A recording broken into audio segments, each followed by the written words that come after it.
Bismillahirrahmanirrahim. Assalamualaikum warahmatullahi wabarakatuh. Anak-anakku yang soleh dan soleha, masih semangat ya? Pada kesempatan ini kita akan belajar materi bab 2 tentang hidup tenang dengan kejujuran, amanah, dan istiqomah. Submaterinya adalah mari berperilaku amanah. Tapi bagi kamu yang belum subscribe, tolong subscribe dulu ya. Pencet tombol like, kemudian share channel apa? Channel Guru Cerdas. Amanah artinya terpercaya, dapat dipercaya. Jadi amanah ini merupakan dampak dari sifat jujur ya. Amanah juga berarti pesan yang dititipkan dapat disampaikan kepada orang yang berhak ya. Menjaga amanah ya, layaknya seperti kunci yang tidak akan mau terbuka kecuali oleh pemiliknya. Ada sosok yang begitu dipercaya sampai mendapatkan suatu gelar Al-Amin. Nah, itu adalah Nabi Muhammad SAW. Gelar Al-Amin bagi Nabi Muhammad SAW disandangkan oleh penduduk Mekah karena dikenalnya Nabi Muhammad SAW sebagai seorang laki-laki yang penuh amanah. Dia mampu dipercaya orang lain, jujur, dan dapat dipercaya. Nah, bahkan sedari muda ya, dari usia 12 tahun itu sudah mulai ikut berdagang kecil-kecilan. Dan ketika usia 25 tahun itu sudah berjualan ke kota Syam, memperdagangkan bukan barang milik Nabi sendiri, tetapi milik seorang saudagar perempuan kaya yang kelak nanti akan menjadi istrinya. Namanya adalah Khadijah binti Khuwailid namanya. Amanah berkaitan erat dengan tanggung jawab. Orang yang menjaga amanah biasanya disebut orang yang bertanggung jawab. Sebaliknya, orang yang tidak menjaga amanah disebut orang yang tidak bertanggung jawab. Ada sebuah hadis dari Ibnu Umar, dikatakan An ibni Umar radhiyallahu anhu anin nabiyyi sallallahu alaihi wasallam, kullukum ra'in wa kullukum mas'ulun an ra'iyatihi fal amirul ladhi 'alan nas ra'in 'alaihim wa huwa mas'ulun anhum. Rawahul Bukhari wa Muslim. Dari Ibnu Umar radhiyallahu anhu, Rasulullah SAW bersabda, setiap kalian adalah pemimpin dan akan dimintai pertanggungjawaban atas kepemimpinannya. Seorang kepala negara adalah pemimpin dan akan dimintai pertanggungjawaban perihal rakyat yang dipimpin. Maksudnya, karena kita memiliki tugas sebagai khalifatul fil ard ya, sebagai pemimpin di muka bumi, maka kita itu selaku manusia itu memang dilahirkan untuk menjadi pemimpin, minimal untuk diri kita sendiri. Jadi membawa tubuh, pikiran, akal, hati kita itu menjadi lebih baik. Nah, sekarang macam-macam bentuk amanah. Yang pertama adalah amanah terhadap Allah Subhanahu wa Ta'ala.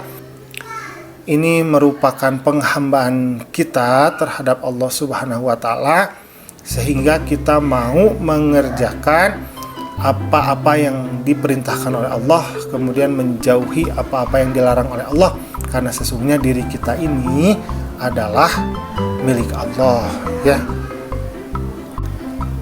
Dalam Quran surat Al-Anfal ayat 27 dikatakan, A'udzubillahi minasyaitonirrajim, ya ayyuhalladzina amanu la takhunullaha war rasula wa takhunu amanatikum wa antum ta'lamun. Wahai orang-orang yang beriman, janganlah kalian mengkhianati Allah dan Rasul, dan juga janganlah kalian mengkhianati amanat-amanat yang dipercayakan kepadamu sedangkan kamu mengetahui. Jadi ketika kita mengetahui bahwa apa yang kita lakukan itu melanggar suatu amanah, nah maka ketika kita melanggarnya itu menjadi dosa. Karena Allah mengatakan kita tidak boleh mengkhianati Allah, mengkhianati Rasul, artinya berbuat dosa. Juga kita tidak boleh mengkhianati amanah dari orang-orang. Jadi ketika kita diberikan amanah tidak boleh ya dikhianati. B. Amanah terhadap sesama manusia. Amanah ini meliputi hak-hak antar sesama manusia.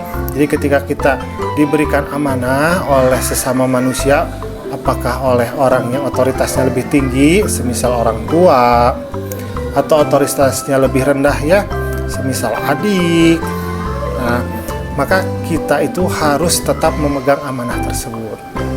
A'udzubillahi minasyaitonirrajim. Innallaha ya'murukum an tu'addul amanati ila ahliha. Sesungguhnya Allah Subhanahu wa taala menyuruh kamu untuk menyampaikan amanah kepada yang berhak menerimanya. Jadi janganlah kita melanggar amanah ya. Kemudian yang C, amanah terhadap diri sendiri.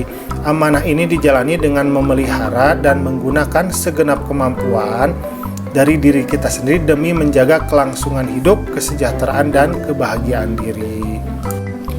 Nah, ini ada surat dari Al-Quran, yaitu Quran surat Al-Mu'minin ayat ke-8 yang mengatakan A'udzubillahi minasyaitonirrajim walladzina hum li amanatihim wa ahdihim ra'un.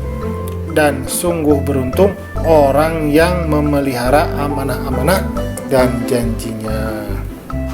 Jadi kata Allah bahwa orang yang mampu memelihara amanah itu adalah orang-orang yang beruntung karena dipercaya oleh Allah, dipercaya oleh manusia, itu akan mendekatkan diri kepada kesuksesan di dunia maupun di akhirat. Nah, sekarang kita akan berbicara tentang hikmah dari amanah. A. Dipercaya oleh orang lain. Jadi hikmah yang pertama itu adalah tentu saja orang yang amanah itu akan dipercaya orang lain. Ini merupakan modal yang sangat berharga dalam menjalin hubungan atau berinteraksi antara sesama manusia. Jadi kita akan lebih mudah untuk berhubungan, untuk memiliki teman karena orang lain itu percaya kepada kita. Yang B. Mendapatkan simpati dari semua pihak, baik kawan maupun lawan. Jadi orang yang jujur, apakah oleh kawan ataupun oleh lawan, itu tetap akan mendapatkan simpati, penghargaan. Yang C.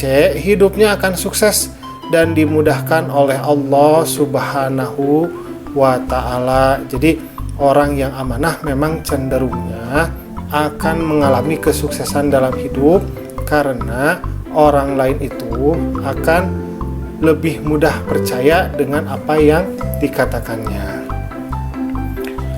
Alhamdulillah, pembelajaran kita hari ini sudah selesai. Jangan lupa untuk selalu bersikap amanah dalam kehidupan kita sehari-hari. Assalamualaikum.